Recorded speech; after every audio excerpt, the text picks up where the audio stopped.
Hello ಮುದ್ದು ಮಕ್ಕಳ, ಎಲ್ಲರೂ ಹೇಗಿದ್ದೀರಾ? ನಾನು ನಿಮ್ಮ ಸೈನ್ಸ್ ಟೀಚರ್ ಅರ್ಚನಾ. ಇವತ್ತು ಏನು ಕಲಿತಾ ಇದ್ದೀವಿ ಅಂತ ಹೇಳಿದ್ರೆ, ನಮ್ಮ ಈ ಸೈನ್ಸ್ ಸಬ್ಜೆಕ್ಟನ್ನ ಮ್ಯಾಥ್ಸ್ ಇಲ್ಲದೆ ಕಲಿಯೋದಕ್ಕಾಗತ್ತಾ ಅಂತ ನೋಡೋಣ. ನಮ್ಮ ಬಯಾಲಜಿ ಅಂತ ತಗೊಂಡ್ರು ಅಲ್ಲೂ ಕೂಡ ಮ್ಯಾಥ್ಸ್ ಬರುತ್ತೆ, ಕೆಮಿಸ್ಟ್ರಿ ಅಂತ ತಗೊಂಡ್ರು ಅಲ್ಲೂ ಕೂಡ ಮ್ಯಾಥ್ಸ್ ಇದೆ, ಫಿಸಿಕ್ಸ್ ಅಂತ ತಗೊಂಡ್ರು ಅಲ್ಲೂ ಕೂಡ ಮ್ಯಾಥ್ಸ್ ಬರ್ತಿದೆ. ಸೊ ನಮ್ಮ ಸೈನ್ಸ್ ಸಬ್ಜೆಕ್ಟಲ್ಲಿ ಮ್ಯಾಥ್ಸ್ಗೇನು ಕೆಲಸ ಅಂತ ಇವತ್ತು ತಿಳ್ಕೊಳ್ಳೋದು ತುಂಬ ಇಂಪಾರ್ಟೆಂಟ್ ಆಗುತ್ತೆ ಮಕ್ಕಳ. ಸೊ ಹಾಗಿದ್ರೆ ಬನ್ನಿ ನಮ್ಮ ಈ ಸೈನ್ಸ್ ಸಬ್ಜೆಕ್ಟನ್ನ ಮ್ಯಾಥ್ಸ್ ಇಲ್ಲದೆ ಕಲಿಯೋಕ್ಕಾಗುತ್ತಾ ಅಂತ ನೋಡೋಣ. So can science work without maths? ನಮ್ಮ ಸೈನ್ಸ್ ಸಬ್ಜೆಕ್ಟು ಮ್ಯಾಥ್ಸ್ ಇಲ್ಲದೆ ಕೆಲಸ ಆಗುತ್ತಾ ಅಂತ ನೋಡಬೇಕು. ಸೊ ನೀವೇನು ಹೇಳ್ತೀರಾ ಮಕ್ಕಳ? ಸೈನ್ಸನ್ನ ಮ್ಯಾಥ್ಸ್ ಇಲ್ಲದೆ ಕಲಿಬೇಕು ಅಂತ ಹೇಳ್ತೀರಾ? ನನಗೆ ಕಮೆಂಟ್ ಸೆಕ್ಷನಲ್ಲಿ ತಿಳಿಸಿ ಆಗಿದ್ರೆ.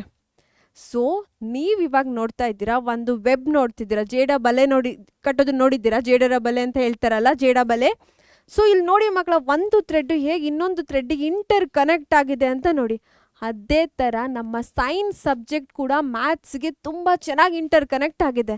ಈ ಸೈನ್ಸ್ ಮತ್ತು ಮ್ಯಾಥ್ಸ್ ಬಂದ್ಬಿಟ್ಟು ಬೆಸ್ಟ್ ಫ್ರೆಂಡ್ಸ್ ಅಂತ ಹೇಳ್ಬೋದು. ನಮ್ಮ ಸೈನ್ಸ್ ಸಬ್ಜೆಕ್ಟನ್ನು ಮ್ಯಾಥ್ಸ್ ಇಲ್ಲದೆ ಕಲಿಯೋದಕ್ಕೆ ಆಗಲ್ಲ ಮಕ್ಕಳ. ಯಾಕೆ ಅಂತ ಹೇಳಿದ್ರೆ, ಒಂದು ಪಾಯಿಂಟಲ್ಲೂ ಕೂಡ ನಮ್ಮ ಮ್ಯಾಥ್ಸನ್ನ ಸೈನ್ಸ್ ಬಿಟ್ಟೇ ಕೊಟ್ಟಿಲ್ಲ. ಯಾವುದೇ ಟಾಪಿಕ್ ಅಂತ ತೊಗೊಂಡ್ರು ನಮ್ಮ ಸೈನ್ಸ್ ಜೊತೆ ಮ್ಯಾಥ್ಸ್ ಯಾವಾಗಲೂ ಇದ್ದೇ ಇದೆ.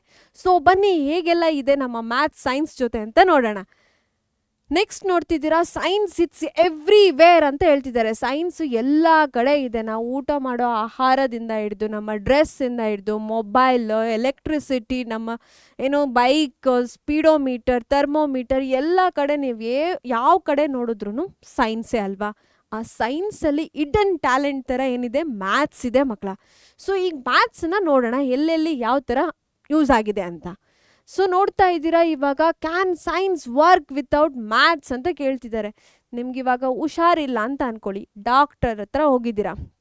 ಇವಾಗ ಡಾಕ್ಟರ್ ಏನು ಮಾಡ್ತಾರೆ? ಸ್ಟೆಥೋಸ್ಕೋಪ್ ತೊಗೋತಾರೆ, ನಿಮ್ಮ ಹಾರ್ಟ್ ಬೀಟ್ ಚೆಕ್ ಮಾಡ್ತಾರೆ ಅಲ್ವಾ? ಮತ್ತೆ ಏನು ಮಾಡ್ತಾರೆ? ಥರ್ಮೋಮೀಟರಲ್ಲಿ ನಿಮ್ಮ ಬಾಡಿ ಟೆಂಪ್ರೇಚರ್ ಚೆಕ್ ಮಾಡ್ತಾರೆ. ಈ ಥರ್ಮೋಮೀಟರ್ ಅಂತ ತೊಗೊಂಡ್ರು ಅಲ್ಲೂ ಕೂಡ ಮ್ಯಾಥ್ಸ್ ಇನ್ವಾಲ್ವ್ ಆಗಿದೆ. ಹೇಗೆ ಮ್ಯಾಮ್ ಅಂತ ಕೇಳ್ತಿದ್ದೀರಾ? ನಿಮಗೆ ಜ್ವರ ಎಷ್ಟು ಬಂದಿದೆ, ಎಷ್ಟಿದೆ ಅಂತ ಹೇಗೆ ಹೇಳೋಕ್ಕಾಗುತ್ತೆ ಅಲ್ವಾ? ಆ ಜ್ವರ ಎಷ್ಟಿದೆ ಅಂತ ಕಂಡುಹಿಡಿಯೋದೆ ನಿಮ್ಮ ಥರ್ಮೋಮೀಟರ್. ಅದೇನು ಮಾಡುತ್ತೆ? ನಿಮ್ಮ ಬಾಡಿ ಟೆಂಪ್ರೇಚರ್ ಎಷ್ಟಿದೆ ಅಂತ ಹೇಳುತ್ತೆ ಅಲ್ವಾ?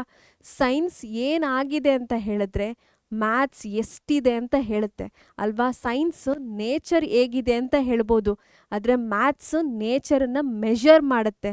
ಸೊ ಮ್ಯಾಥ್ಸ್ ಇಲ್ಲದೆ ಸೈನ್ಸನ್ನು ನಾವು ಕಂಪ್ಲೀಟಾಗಿ ಕಲಿಯೋಕ್ಕಾಗಲ್ಲ. ಸೊ ಸೈನ್ಸನ್ನು ನಾವೇನು ಹೇಳ್ಬೋದು? ಇನ್ಕಂಪ್ಲೀಟ್ ಅಂತ ಹೇಳ್ಬೋದು, ಯಾವಾಗ? ಮ್ಯಾಥ್ಸ್ ಇಲ್ಲದೆ. ಸೊ ಬನ್ನಿ, ಆಗಿದ್ರೆ ನೀವಾಗ ಗಾಡಿಯಲ್ಲಿ ಹೋಗ್ತಿದ್ದೀರಾ ಅಂತ ಅಂದ್ಕೊಳ್ಳಿ. ಸ್ಪೀಡೋಮೀಟರ್ ಚೆಕ್ ಮಾಡಿ. ನಿಮ್ಮ ಬೈಕಲ್ಲಿ ಹೋಗ್ತಿದ್ದೀರಾ, ಸ್ಪೀಡೋಮೀಟರಲ್ಲಿ ಎಷ್ಟು ಫಾಸ್ಟಾಗಿ ಗಾಡಿ ಹೋಗ್ತಿದೆ ಅಂತ ಚೆಕ್ ಮಾಡ್ಬೋದು ಅಲ್ವಾ?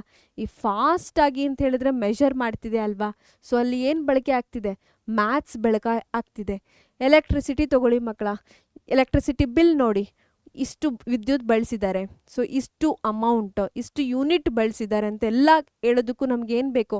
ಮ್ಯಾಥ್ಸ್ ಖಂಡಿತವಾಗ್ಲೂ ಬೇಕೇ ಬೇಕಾಗುತ್ತೆ. ಮೆಡಿಸಿನ್ ಅಂತ ತೊಗೊಳ್ಳಿ, ಮೆಡಿಸಿನನ್ನು ಸುಮ್ಮನೆ ನಾವು ಎಷ್ಟು ಮಾತ್ರೆ ಬೇಕು ಅಷ್ಟು ತೊಗೊಳಕ್ಕಾಗತ್ತೆ? ಅಥವಾ ಮೆಡಿಸಿನನ್ನೇ ಪ್ರಿಪೇರ್ ಮಾಡಬೇಕಂತೇಳಿದ್ರೆ ಸುಮ್ಮನೆ ಎಲ್ಲ ಕೆಮಿಕಲ್ಸನ್ನು ಎಷ್ಟು ಬೇಕು ಅಷ್ಟು ಹಾಕೋಕ್ಕಾಗತ್ತಾ? ಇಲ್ಲ ಅಲ್ವಾ? ಪರ್ಫೆಕ್ಟ್ ಮೆಷರ್ಮೆಂಟ್ ಇರುತ್ತೆ ಅಲ್ವಾ? ನಾವೇ ಕೂಡ ಒಂದೇ ಮಾತ್ರೆನ ಅಟ್ ಎ ಟೈಮ್ 4-5 ತೊಗೊಳ್ಳಲ್ಲ ಅಲ್ವಾ? ಪರ್ಫೆಕ್ಟಾಗಿ ಮೆಷರ್ ಮಾಡಿ ಇಷ್ಟೇ ತೊಗೋಬೇಕು ಅಂತ ಹೇಳ್ತೀವಲ್ವಾ? ಸುಮ್ಮನೆ ಎಲ್ಲ ಕೆಮಿಕಲ್ಸನ್ನು ಮಿಕ್ಸ್ ಮಾಡಿದ್ರೆ ಏನಾಗುತ್ತೆ? ಇನ್ನೇನೋ ಆಗುತ್ತೆ ಅಲ್ವಾ? ಎಲ್ಲ ರಾಂಗ್ ಕ್ಯಾಲ್ಕುಲೇಷನ್, ಎಲ್ಲದೂ ರಾಂಗ್ ಆಗೇ ಹೋಗುತ್ತೆ. ಸೊ ಮ್ಯಾಥ್ಸ್ ಏನು ಇಂಪಾರ್ಟೆಂಟ್ ಅಲ್ಲ, ಇಂಪಾರ್ಟೆಂಟ್ ಮಕ್ಕಳ. ಸೊ ಅಮ್ಮ ಕುಕ್ ಮಾಡ್ತಿದ್ದಾರೆ ಅಂತೇಳಿ ರ್ಯಾಂಡಮಾಗಿ ಕುಕ್ ಮಾಡ್ತಾರಾ? ಅಥವಾ ರೈಸ್ ಕುಕ್ ಮಾಡ್ತಿದ್ದಾರೆ ಅಂತ ಹೇಳ್ಕೊಳ್ಳಿ, 1 ಗ್ಲಾಸ್ ರೈಸ್ಗೆ 2 ಗ್ಲಾಸ್ ನೀರು ಅಂತ ಮೆಷರ್ ಮಾಡಿಬಿಟ್ಟು ಹಾಕ್ತಾರಲ್ವಾ? ಈ ಮೆಷರ್ಮೆಂಟ್ ಎಲ್ಲ ಏನು ಹೇಳ್ತಿದೆ? ಕನ್ಸಿಸ್ಟೆನ್ಸಿ ಹೇಳ್ತಿದೆ, ಮ್ಯಾಥ್ಸ್ ಬಳಕೆ ಹೇಳ್ತಿದೆ. ನೀವು ಯಾವುದೇ ಟಾಪಿಕ್ ತೊಗೊಳ್ಳಿ, ಮ್ಯಾಥ್ಸ್ ಸೈನ್ಸ್ ಜೊತೆ ಇನ್ವಾಲ್ವ್ ಆಗಿದೆ. ಈ ಮ್ಯಾಥ್ಸನ್ನು ಬಿಟ್ಬಿಟ್ಟು ನಾವು ಸೈನ್ಸನ್ನ ಇಂಡಿವಿಜುವಲ್ ಆಗಿ ಕಲಿಯೋದಕ್ಕಾಗಲ್ಲ ಮಕ್ಕಳ. ಈ ಸೈನ್ಸನ್ನು ನೀವು ಸೆಪ್ರೇಟ್ ಸಬ್ಜೆಕ್ಟಾಗಿ ಕಲಿತಿದ್ರೂ ಕೂಡ ಮ್ಯಾಥ್ಸ್ ಏನಾಗಿದೆ? ಇನ್ವಾಲ್ವ್ ಆಗಿದೆ. ನೀವು ಯಾವ ಥರ ಇಮ್ಯಾಜಿನ್ ಮಾಡ್ಕೋಬೋದು ಅಂತ ಹೇಳಿದ್ರೆ, ರೈಲ್ವೆ ಟ್ರ್ಯಾಕ್ ಇದೆ ಅಲ್ವಾ? ಅಥವಾ ರೋಡ್ ಏನೇ ಒಂದು ತೊಗೊಳ್ಳಿ, ಅದ್ರ ಮೇಲೆ ವೆಹಿಕಲ್ ಹೋಗುತ್ತೆ ಅಲ್ವಾ?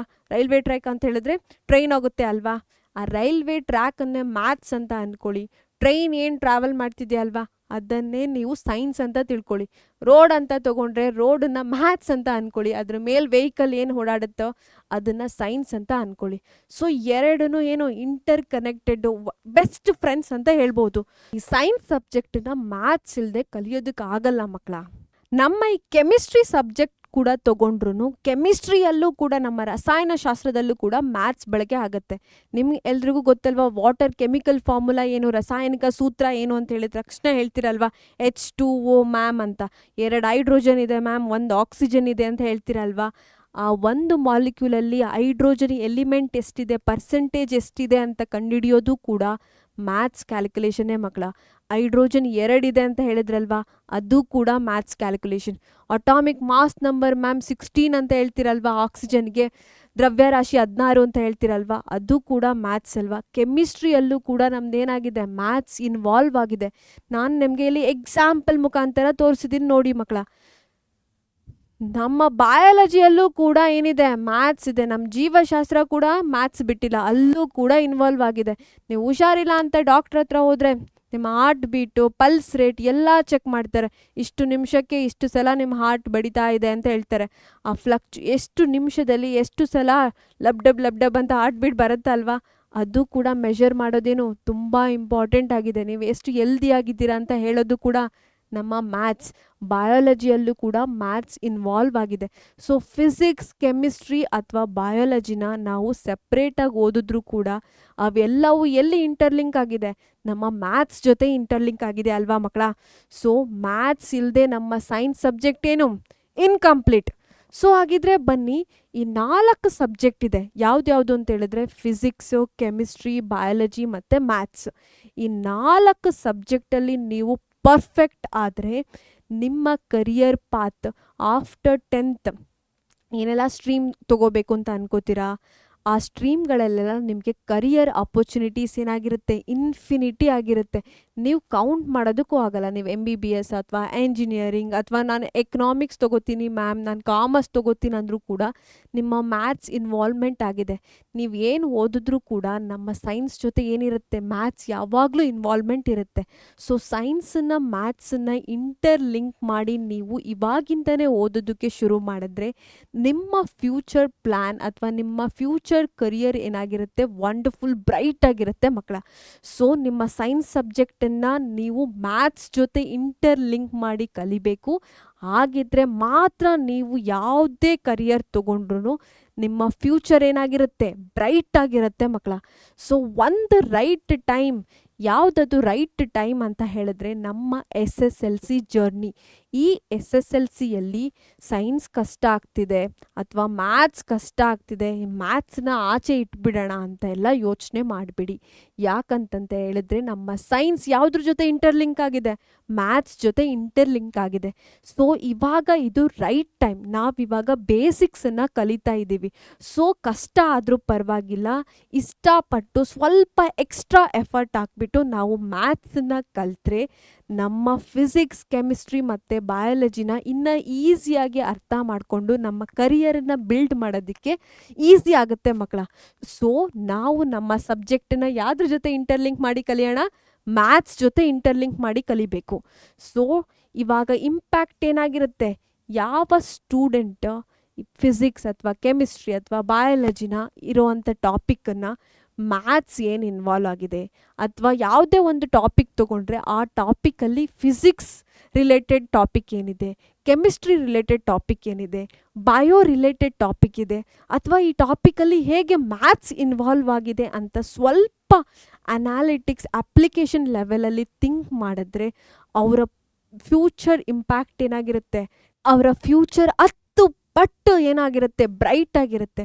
ಒಬ್ಬ ನಾರ್ಮಲ್ ಸ್ಟೂಡೆಂಟು ಮ್ಯಾಥ್ಸ್ ಕಷ್ಟ ಅಂತ ಸೈಡಿಗೆ ಇಟ್ಬಿಟ್ಟು ಬರೀ ಸೈನ್ಸನ್ನ ಸಪ್ರೇಟಾಗಿ ಇಂಟರ್ಲಿಂಕ್ ಮಾಡ್ದೇನೆ ಓದ್ತಾ ಇದ್ದರೆ ಅವ್ರ ಕಾನ್ಸೆಪ್ಟನ್ನು ಅರ್ಥ ಮಾಡ್ಕೊಳ್ಳೋದ್ರಲ್ಲಿ ಹಿಂದೆ ಉಳಿತಾರೆ. ಆವಾಗ ರೋಟ್ ಲರ್ನಿಂಗ್ ಅಂತ ಶುರು ಮಾಡ್ತಾರೆ. ರೋಟ್ ಲರ್ನಿಂಗ್ ಮಾಡಿದ್ರೆ ಎಕ್ಸಾಮ್ ತನಕ ಮಾತ್ರ ನೆನಪಿರುತ್ತೆ ಮಗಳ, ಮಾರ್ಕ್ಸ್ ಕಾರ್ಡಲ್ಲಿ ಮಾತ್ರ ಮಾರ್ಕ್ಸ್ ಇರುತ್ತೆ. ನೀವು ಎಂಟ್ರೆನ್ಸ್ ಎಕ್ಸಾಮ್ ಅಂತ ಏನೆಲ್ಲ ತೊಗೋತೀರಾ ಅಲ್ವಾ, ಅಪ್ಲಿಕೇಶನ್ ಲೆವೆಲ್ ಎಲ್ಲಿ ನಿಮ್ಮ ಬ್ರೈನನ್ನು ಯೂಸ್ ಮಾಡಬೇಕು, ಕಾಂಪಿಟೇಷನ್ ಲೆವೆಲ್ ಜಾಸ್ತಿ ಆಗ್ತಾ ಹೋಗುತ್ತಲ್ವಾ, ಅವಾಗ ನಾವೆಲ್ಲ ಹಿಂದೆ ಉಳಿದ್ಬಿಡ್ತೀವಿ. ಸೊ ಆ ಥರ ಆಗಬಾರ್ದು ಅಂತ ಹೇಳಿದ್ರೆ ನಮ್ಮ ಫಸ್ಟ್ ಸ್ಟೆಪ್ ಇವತ್ತೇ ರೈಟ್ ಟೈಮ್. ನಮ್ಮ SSLC ಜರ್ನಿನೇ ರೈಟ್ ಟೈಮ್.